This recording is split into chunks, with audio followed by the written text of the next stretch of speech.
What's good, boy? It's your boy Camron, and welcome back to Talk with Flea, man. We want to tell y'all, thank y'all for subscribing to the channel. It's growing every day. We really appreciate y'all. I got a crazy yes after this, man. But you know we got to get to that sponsor, Pink Horsepower.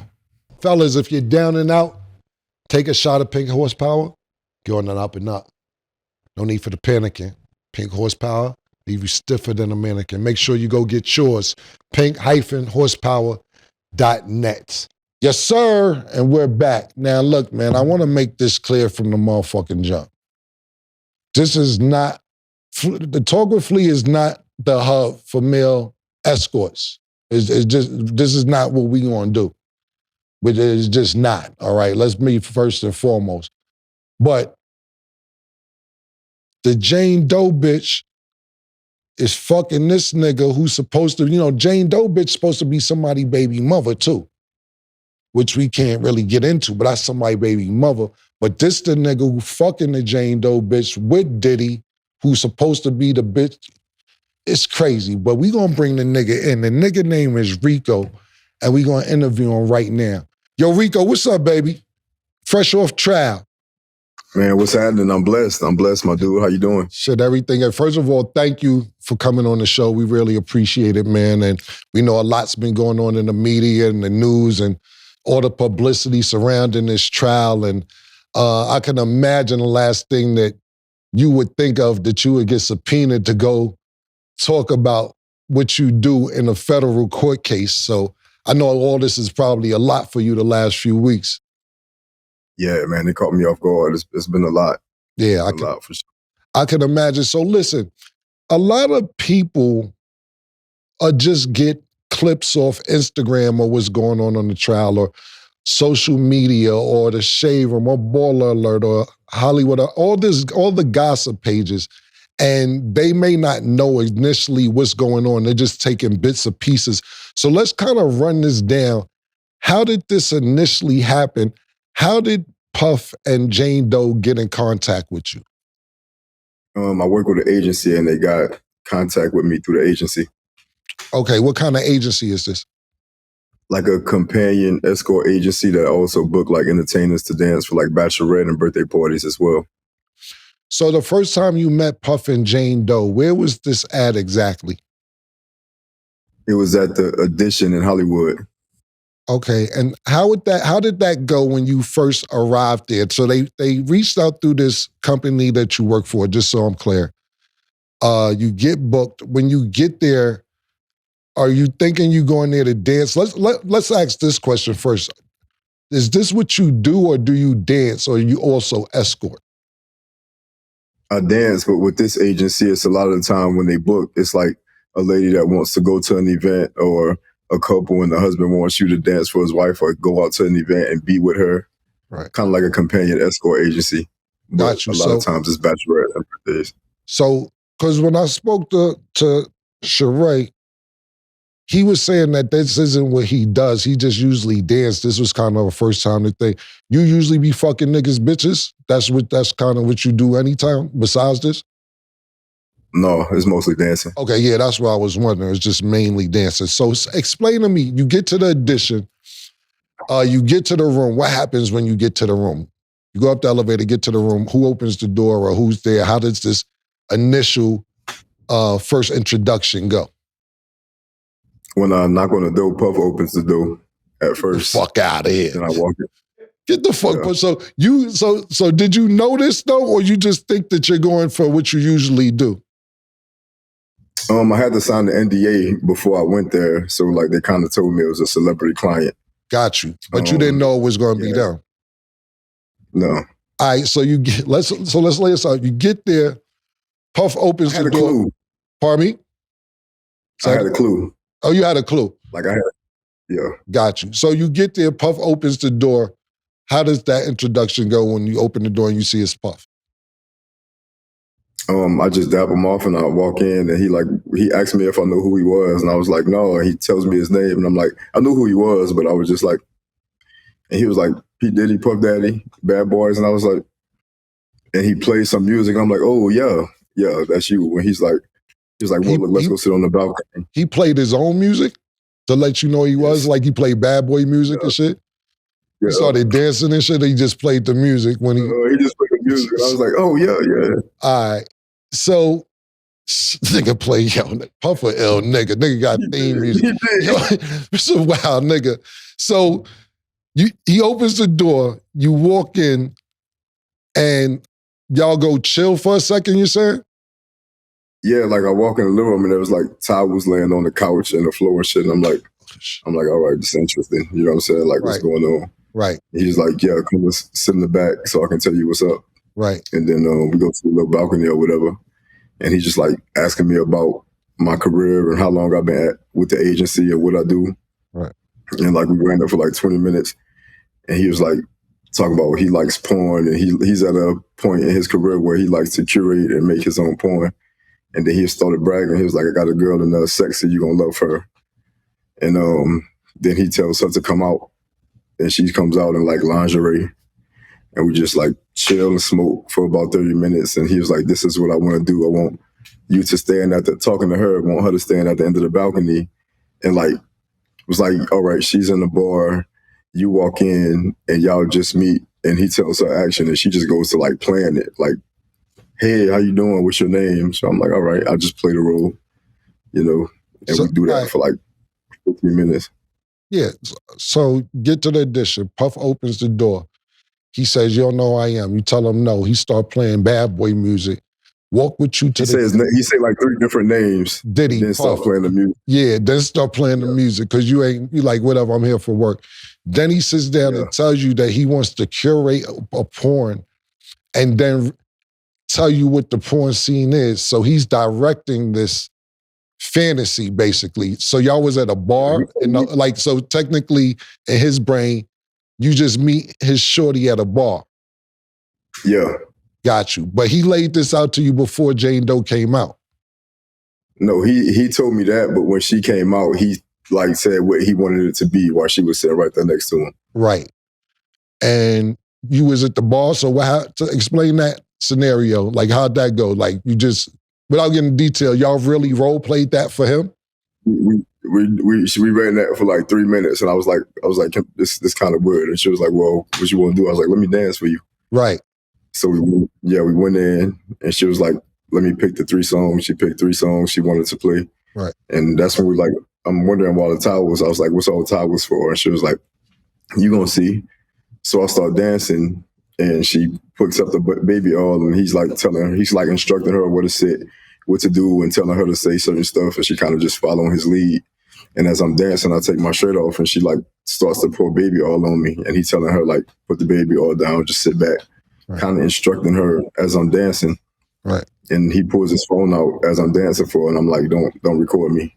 He really trying to make a movie for real. So when you told him, so let me ask you this, when you told him, I want to get back to a couple things you said, but I want to stay here. When you told him don't record me, what's his reaction to that? He was like, all right, cool. He just like put the phone down. Right. But I see it somewhere where you said it was still a laptop up, possibly. Yeah, there was a laptop on the table next to him. Do you think he was recording on that secretly, or you told him to shut that down as well? I went and closed the laptop. Like when he put the phone down, I went up and I pulled the laptop down like that. Got you. I also seen where you made it clear to him because, just for our audience, you're not gay.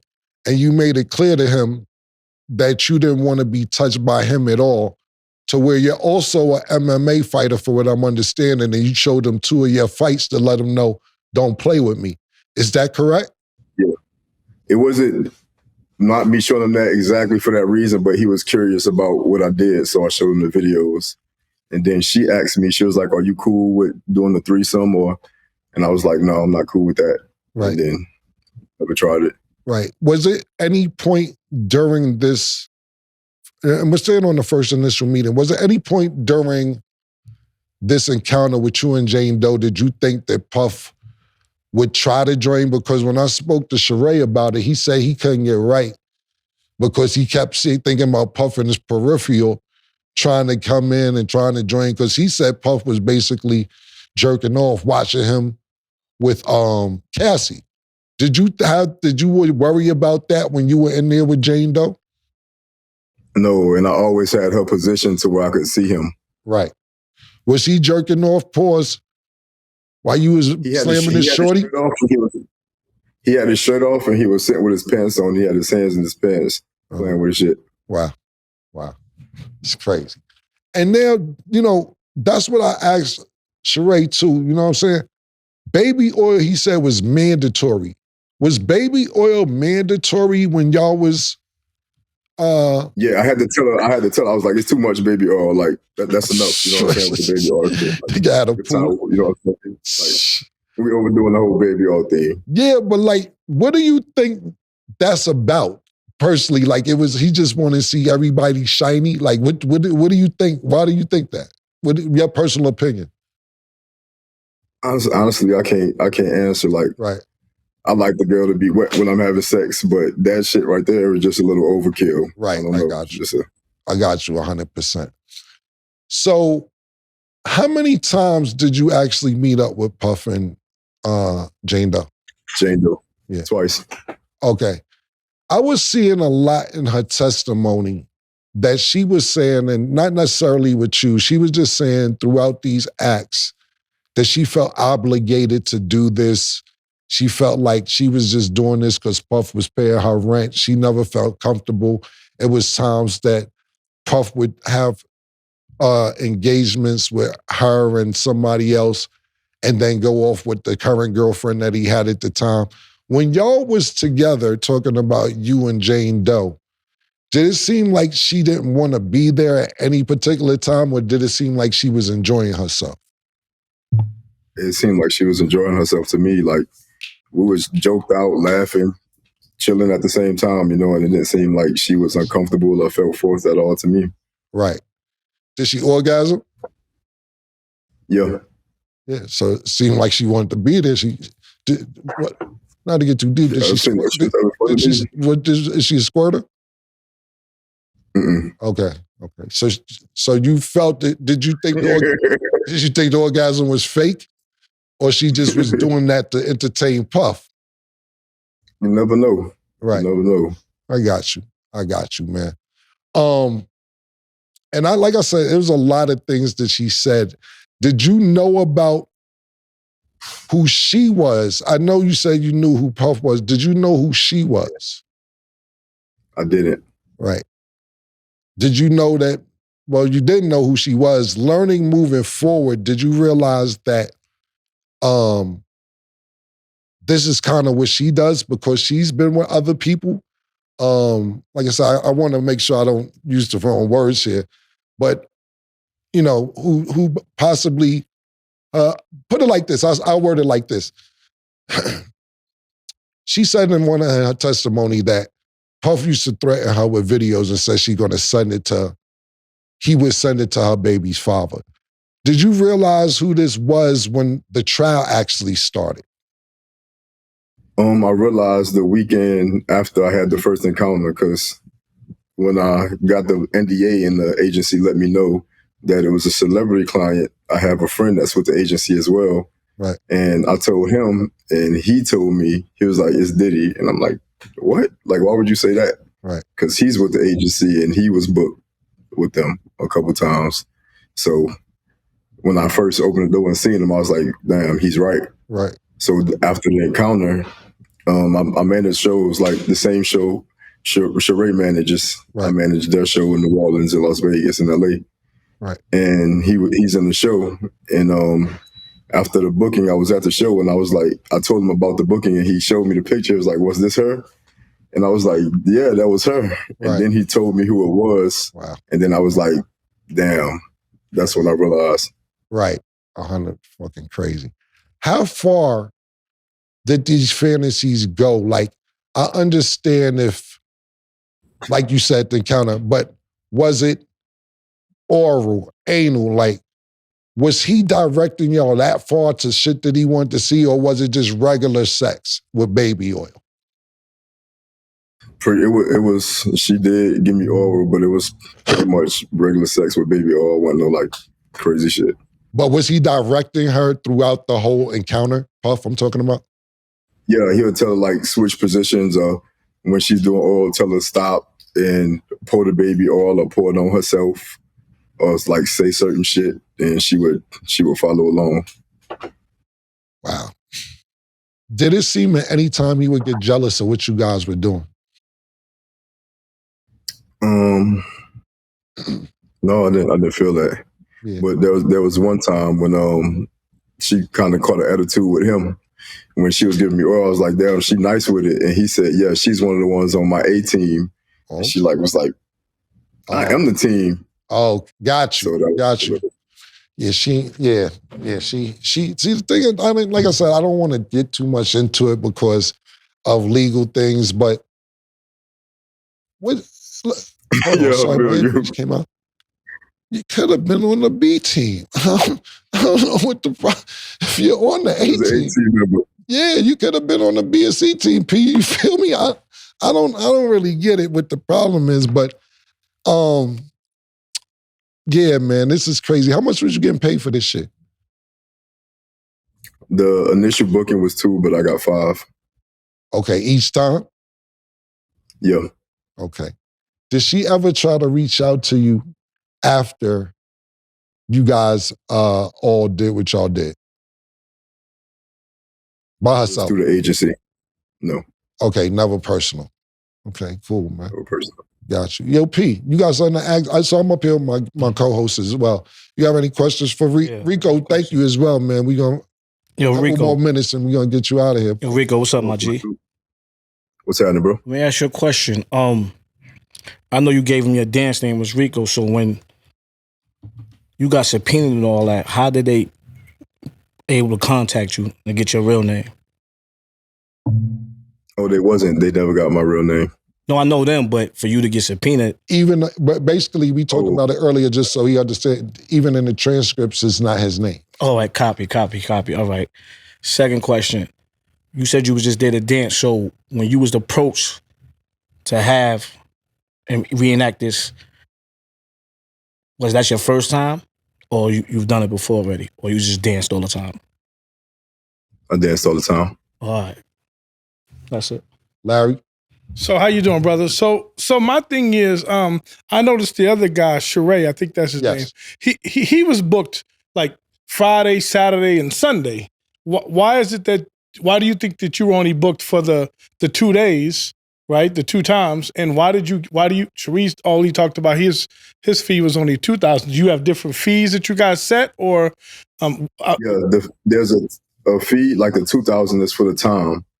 But then if like they wanted to do extra, then it's on you to be like, it's going to be this much for if we're doing extra. Because I'm there to just dance and date.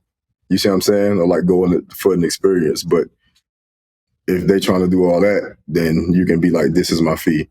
Because it goes by time. So instead of, if it's $2,000 for 4 hours, if y'all trying to do some extra, then it's going to be 5 type situation. So Dancer discretion. Did you feel some kind of way? Because like I said, Sheree was booked over it sounded like a 6-month period. And then, and he didn't sound like he gave any resistance to Puff, but it sounds like you were like, yo, don't film me. And do you think that was maybe why you weren't brought back or, and cause it sounds like you guys were all in communication. And then I also read that there was a situation here in Vegas that she saw, and I believe Jane Doe saw you and then with some other celebrity. Everyone's speculating about who the other rapper was. Was that you, the other rapper, with you and the other rapper and in that whole situation as well? No. Yeah, I was confused about that. No. There was a report. I read a report that said that I think it was you and that Diddy was upset because he saw you out here in Vegas with another freak off with another rapper. And she saw you and that he went through her phone and saw that. That's what I'm asking. So that wasn't you then.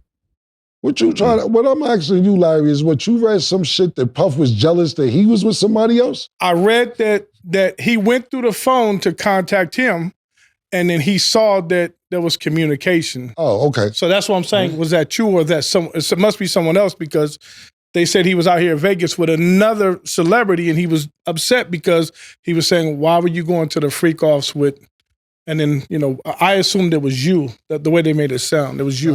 That's sure Jane Doe all over the fucking place. She's fucking everywhere. But I dance for celebrities, but yeah. When I come to the conclusion with Jane Doe is this, man. This is what she do. And I don't want to say too much because she's basically saying in her transcript that she did it for her rent to get paid, or she did it, she never felt like she wanted to do this. And that's why I really wanted to bring Rico up here to get his point of view to seem like if it was forced, because you don't want to be insensitive to the situation as well. But that's what that's why I'm being very cautious on how I approach the situation. But to make a long story short, this is about his experience, and he's saying that the times he was there, she did not feel forced, which was really what I wanted to get down to. Yeah, I didn't catch that vibe. Right, exactly. Yo, Reek, man, I really, really appreciate you coming on, bro. You always welcome on the show anytime you want to come up, bro. And like I said, thanks for taking the time to come up here. We appreciate you on Talk with Flea. Likewise, my dude. Y'all stay blessed. All right, much love. Shit getting nasty, man. You know what I'm saying? That nigga Puff got a different type of imagination, man. The nigga Puff told the nigga, yo, so we in the club. From the nigga, holla at my joint. Yeah, we in the club. You holla at her and then start freaking off in the club. That shit is crazy. He's a wild nigga. Look, man, we getting ready to go to break. We'll be back in a minute with Talk with Flea.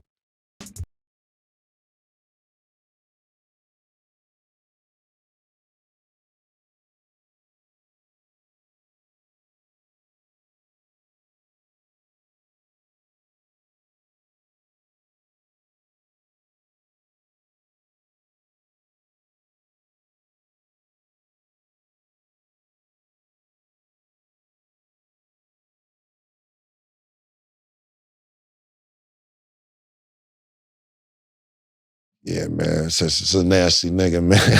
Got a little, I don't know what to say. So my man Sen City in the building, no Sin. What's good, man? Fuck is up with these interviews, man? Hey, yo, man, you know what I realized with this shit? Pause. It's like when Shannon Sharp did Cat Williams and all the comedians started coming on shit. This is not the hub for the male escorts. Let's be clear on that immediately. This is not the hub for that. I'll be very clear. I just can't believe a lot of shit that's going on. And then all the shit that I'm reading about, these niggas, I want to see if they co-signing some of this shit. But it's just getting nasty about a week. So the nigga said that they was slip and slide. Yo.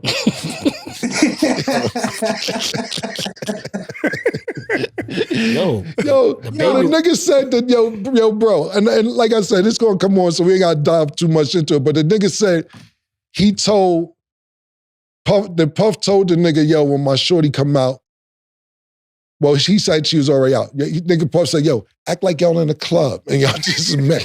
Do that right there, act like y'all in the club. So wait. No, hold on. Let me finish doing this. This is Puff. Oh, okay.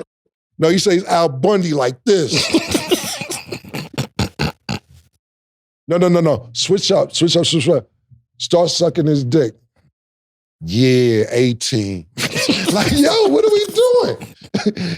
yo, shit, wow. What you gonna say, Sim? My bad. At what part? I thought being an escort was supposed to be like you paying for privacy.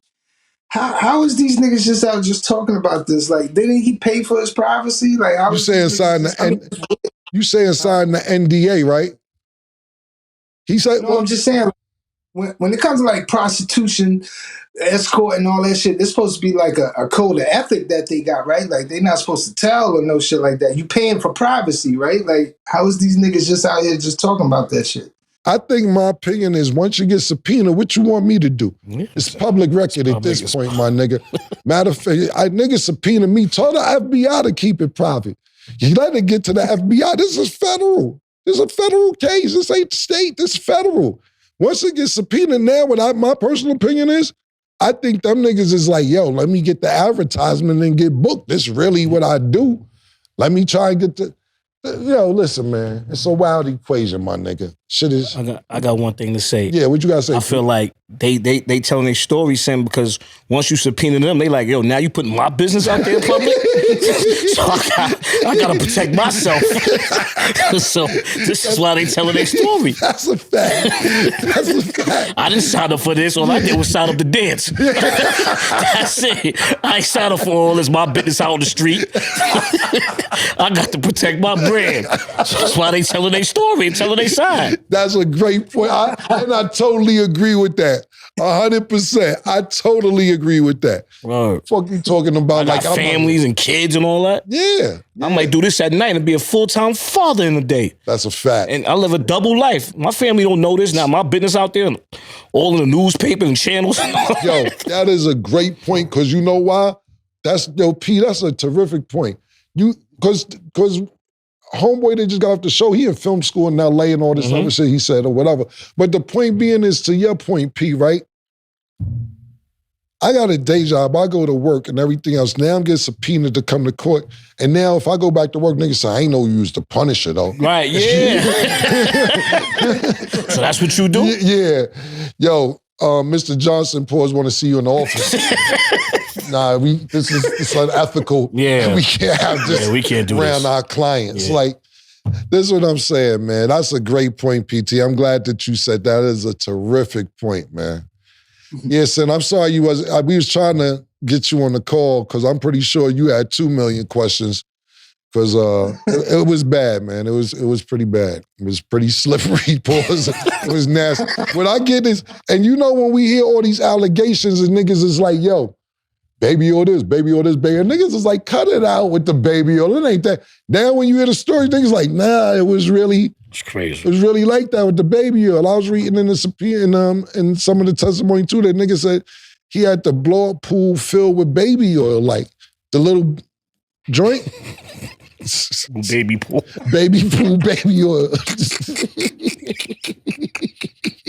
Nigga say,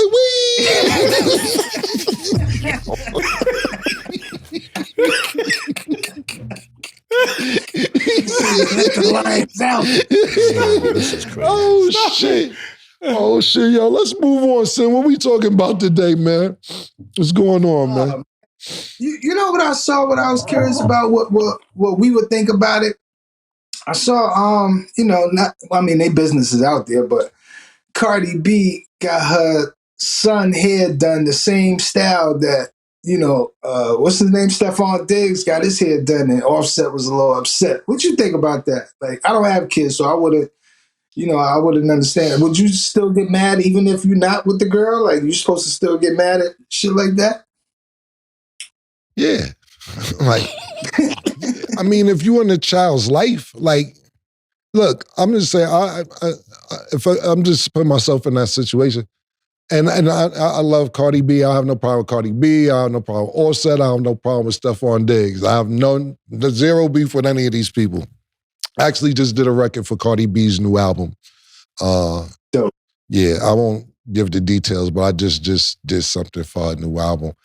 But me personally, I don't know if maybe it's the new style that's what everybody getting. But me, Camron, if I'm not with my baby mother and she get my son the same haircut as her new boyfriend, we have a conversation, man. I would be upset. If the answer to the question is yes, Camron would be upset. Should Offset be upset? I don't know. I don't know their relationship. I don't know nothing. I don't really want to dive into it because I don't have a problem with any of these people, and I'm doing business with some of these people.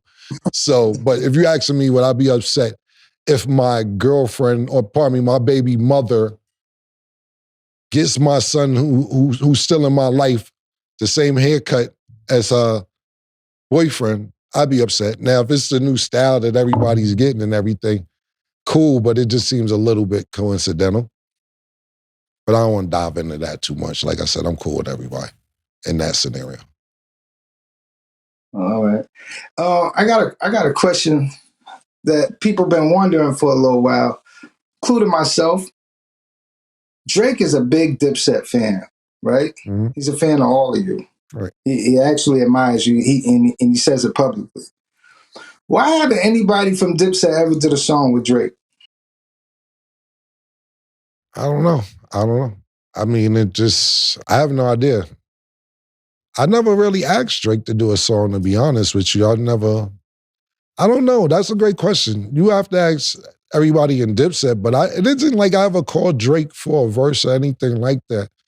Like, me and Drake is cool, just as friends, you know.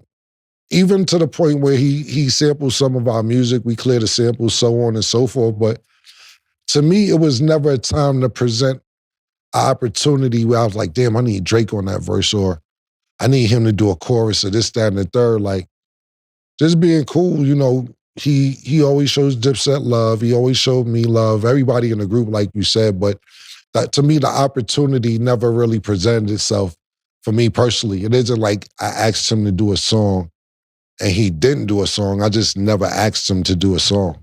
So that's a great question. I don't know. Just to me, it never presented itself. At least for me, you have to ask everybody else what the scenario is for them. But for me, I never asked them to do a song, and the opportunity just never presented itself. Well, that was leading on to my next question. Speaking of music, you enjoy still doing music, and do you still want to do music? I always enjoy doing music, but it has to be kind of on my terms. Like, do I want to go on? Do I want to go on tour for 70 days straight? No, I don't want to do that. Do I want to do an album? Not necessarily, because for me personally, if I'm going to do music, I'm going to put all my effort into it. I'm going to put a tour around it, so on and so forth. I toured from 2011 to 2020. I was on tour when COVID hit. When COVID hit, I was in Canada. I had to get the fuck out of there. The shit was the world was shutting down. I was in the middle of a tour, but I toured for 9 years straight, basically off the same catalog. I would put mixtapes out in between that before the tour, and people would know the mixtapes of Purple Haze 2 I put out in that process as well.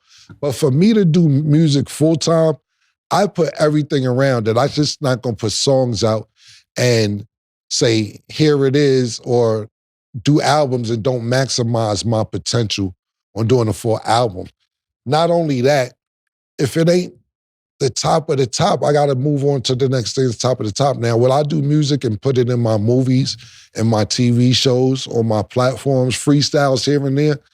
Absolutely, but as far as trying to do music full time and I'm not maximizing tours and merchandise and everything else around it, no, but you'll get some music from time to time, just probably not a full album. Now, Mace want to put out the EP that we did. Yeah, I'll do that, because it's, you know. I was just going to ask you that too. Yeah, 100%. Me and Mace got some dope music. Whenever he wants to put it out, we can put it out. I'll definitely do that. You got to think about this. You haven't heard of Mace. First of all, you haven't heard a Mace Care record in 30 years? Not that long, but yeah, 25 years. We actually have never done a record together where we're both rhyming. He's doing the chorus on a record that I'm on, but you publicly have never heard a record to where you hear him rapping and hear me rapping. So that's the only time I would probably do music full time. But I'll put shit out, freestyles here and there, songs that I've done. I put in soundtracks for movies or theme music for television shows, because I got a lot of entertainment shit that's going on moving forward. But there'll be music in it. You mentioned this on It Is What It Is, Monday through Friday, 8 in the morning. Eastern. Go check it out. Yeah, Eastern. Yeah, there you go. You said you wrote I Really Mean It for Lil Kim and she didn't want it. Mm-hmm. There was no connection afterwards? Like, she didn't, after you know what I mean? Like, she heard that, she wasn't like, yo, can I hear some more? Like, it really wasn't me and her in the studio. What happened is, shout out to my man G Robinson. He was A&R on our project. I don't know if you're familiar with G Robinson. He's a big time A&R. You know, he was with Rockefeller, and then he went off to work with Kanye at the height of Kanye shit. Shout out to hip hop too. Him and hip hop worked together well, and he was working on Lil Kim's project, and he asked me to write something for her, and I actually wrote I Really Mean It for her, and it wasn't the same lyrics that I wrote it for me, but I wrote it for her, and he told me she didn't like it. He loved it. He was like, I don't get it, Cam. She said she didn't want it, and I hadn't got paid for anything. I was just doing it because it was Lil Kim. She's hot at the time. And I said, yo, let me write some shit for her, but I'm not going to go write 10, 11 songs and we haven't discussed anything. You don't like that? Okay. I don't know what to do for you if you don't like that. Because it was the same format as I Really Mean It. It wasn't the words that I used on the song I Really Mean It, but it was the same, I really mean it for her. And I'm like, if you don't like that, then we just don't have the same ear. Because that's just kind of a no-brainer. So yeah, there was G. Robinson, and he wanted to put the play together, but the play never happened, and I was kind of I just moved on after that from even talking about writing anything else.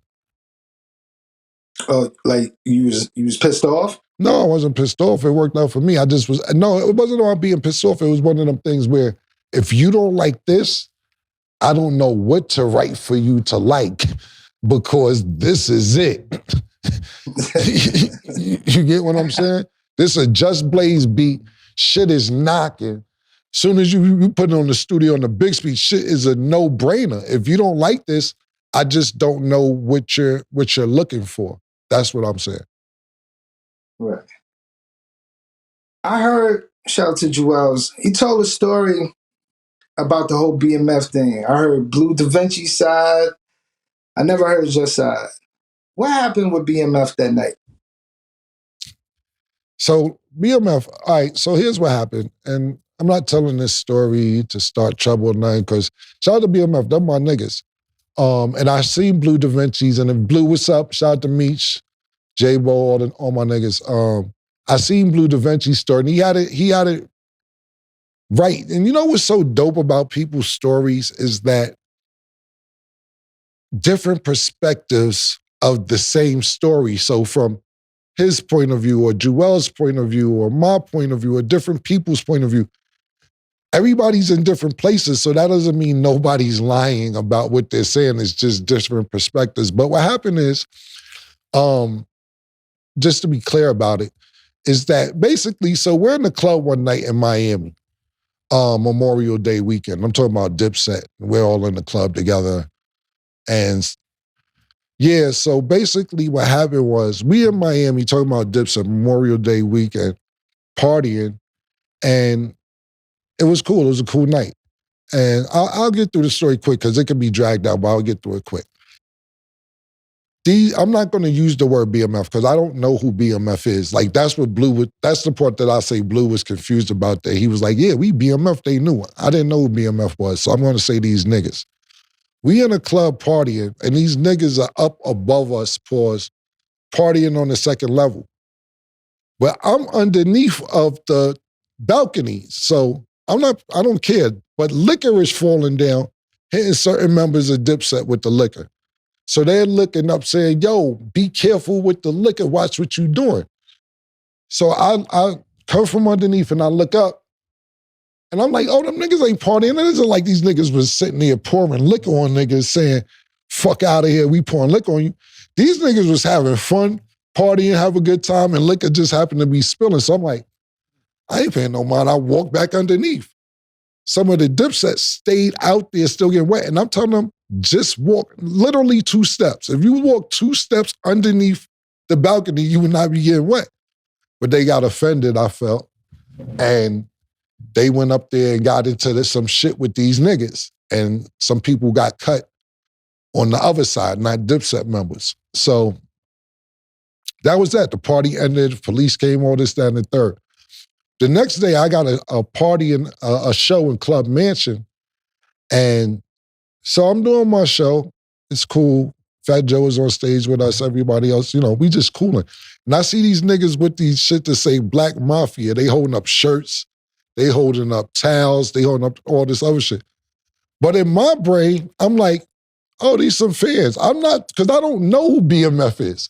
I wasn't in Atlanta. I wasn't in Detroit. I don't know who these niggas is. I'm not even making a correlation that these niggas is the same niggas from last night that was in the club. That wasn't even on my mind. I'm thinking niggas holding up their set, showing us love, whatever. So I do my show. After the show, we don't really stick around. We left out. See, this is where Blue Da Vinci said his story, and he's like, yeah, we went in the dressing room looking for them niggas, and they must have ran out because they knew what time it was, BMF.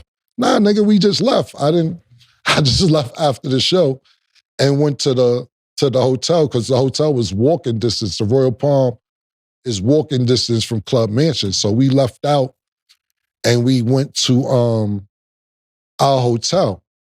So when we get to the hotel, we're all chilling outside the hotel. Anybody that know the Royal Palm, it's a long driveway, or it used to be a long driveway. And we're all kind of scattered out in the driveway. And I'm like, we just chilling, trying to get bitches, whatever. We just chilling outside after the show. We just had a show, we killed it. Bitches is all swarming, whatever. So we're chilling. So as we're chilling, I look at towards the end. I'm kind of towards near the hotel, but it's a long driveway. I'm looking down at the end of the driveway, and then I see like 5 niggas chilling, staring at us. So I'm like, I ain't paying it no mind. Then I see 10 niggas looking, staring at us. So I'm like, it was about 10 of us, about 12, 13 of us. I'm like, whatever. I look up again, it's 20 niggas just down there staring at us. I'm like, so now I tap my man. The nigga I'm with, my man don't give a fuck about nothing. He gonna fire on anything, my man that I'm with. But I'm like, yo, you see this? He said, yeah, I see it. Now it's 30 niggas. Now I'm like, hold the fuck on. What's going on? Like the real 30 niggas. So I'm just looking. So now I'm just on point with these niggas. Now it's about 40 niggas. And now, mind you, it looked like, and like, I'm just giving you an idea. In my brain, I'm like, it looked like they had chainsaws, bats, all type of shit, brass knuckles. They was mad deep. So I'm like, yo, bro, if they come this way, it's up me. Like, yeah, you already know. Because I don't know what's going on. So these niggas just start rushing certain people in the crew and ran towards certain niggas in the crew, which I won't get into names or whatever. And they ran past me, and I'm like, and they gave me the look like, yeah, nigga, what's up? So now I'm like, I'm confused now. Mind you, I don't want you to just think niggas was running. The police was there, the police ran. That's how many niggas it was. The police ran. It was a nigga that was with me, one of my niggas. He rolled underneath a car. I didn't even know he was under a car till they left. The nigga rolled back from underneath a car, one of my niggas. Like, that's how deep niggas was. The cops took off, bro. So now... Where was your natural reactions to your body just go like this, just off impulse? Like, you ain't think about just like... Nah. You ain't think about that? Mom, I was with the nigga, Spanish nigga. I understand. But it's natural to just be like, oh, hold up. No, if they didn't run they didn't run towards me, they ran past me. Okay. Like I was on if it's the middle, I was on the side. So they came, but they wasn't running towards me. They kind of ran past me to wherever. So yeah, I might have flinched if they was coming my direction, but I seen that they went this way right past me. They didn't come towards me. So I'm like, all right. Oh, okay. Yeah, but you're right. The natural action would be to flinch, but when I see they didn't come my way, I didn't move. It was like, whatever. So now... the way it sounded like you was like, I'm here. Like, oh, no.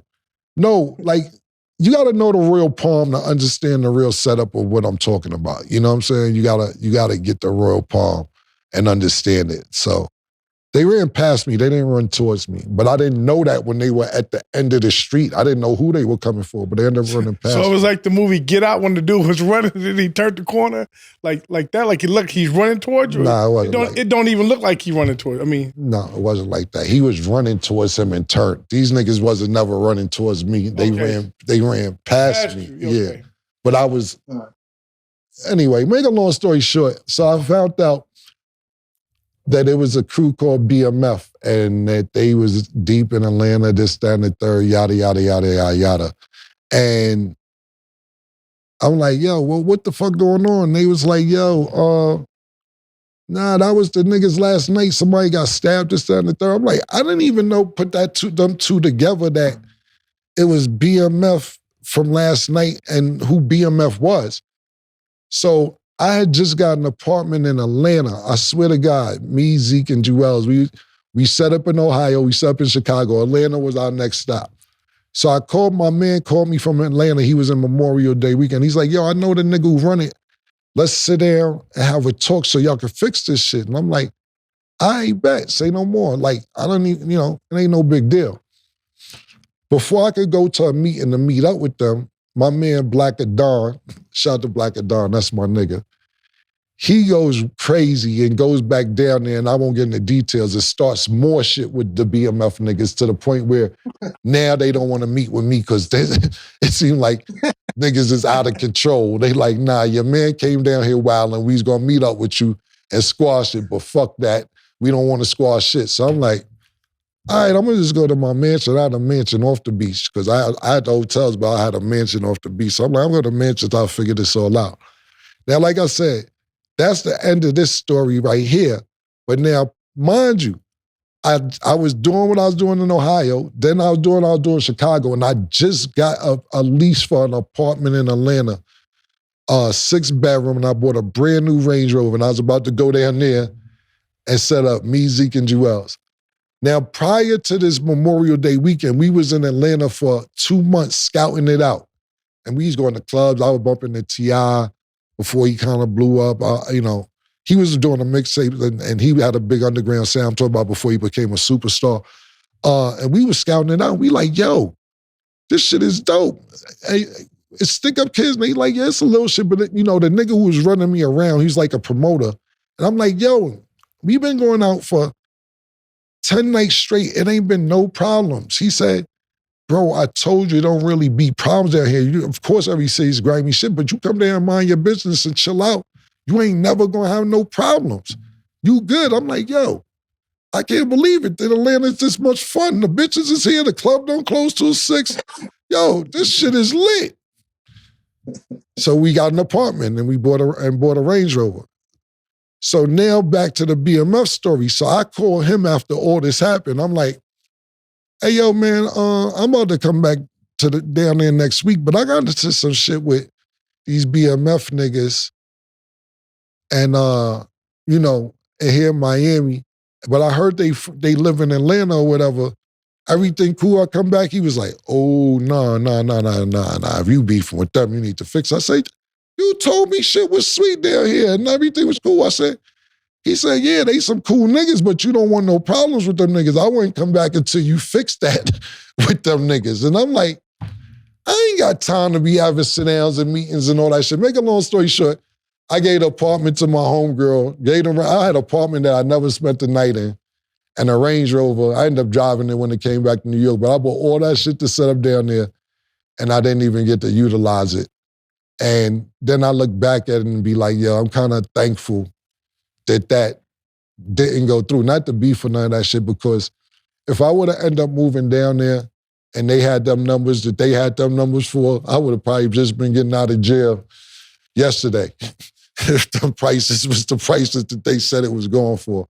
So to me, it kind of all worked out. But yeah, that's what happened with BMF.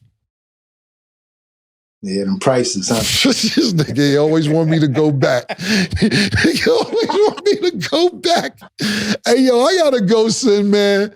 We'll finish this up next week, man. They always want me to backtrack with my life, bro. I'll see you next week, bro. Hey, yo, listen, man, I want to tell everybody, thank you guys for subscribing to the network. The channel's super duper growing. We really, really appreciate you guys. But our time is up, and we'll see you guys next week on Talk with Flea.